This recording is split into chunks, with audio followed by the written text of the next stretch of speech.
And our final tool is the signature tool. So I'm just going to click to open that up, and you'll see that we get a few different choices for elements that we can drag onto the page. But before any of those, up here we have the signees option. And when we toggle that down while we're working on a template, we're only going to see two different options: default contact and proposal lead.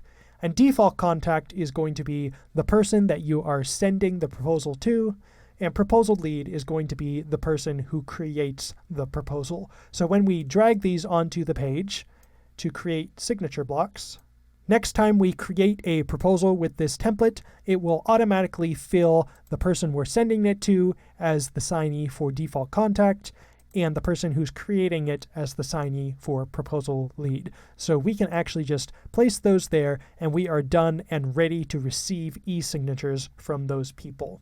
However, I'm going to go ahead and generate a proposal from this template just by coming up here and clicking Generate Proposal. And now we've created a proposal from that template. And if we come down to the signature blocks here, you'll see that it has indeed auto-filled the signees as John Doe and myself. But the thing is, now that we're putting together a real proposal to a real company, we know that we don't just want John Doe to sign, we want his colleague, Mary Sue, to sign as well. So we can come over to the signature tool, and now under signees, you'll see that we have a few more choices.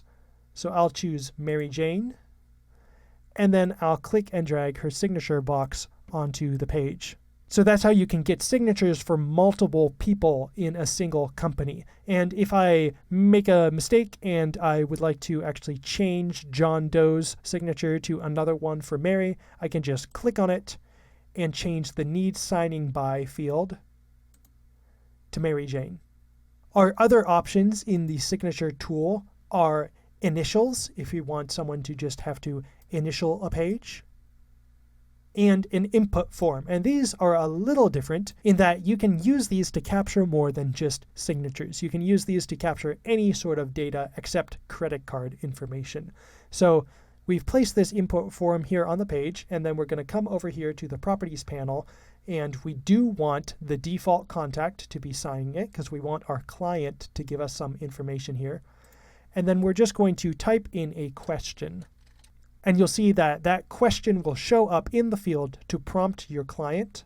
And then we're going to check Mark as mandatory to make sure that they have to fill this out for the proposal to be accepted.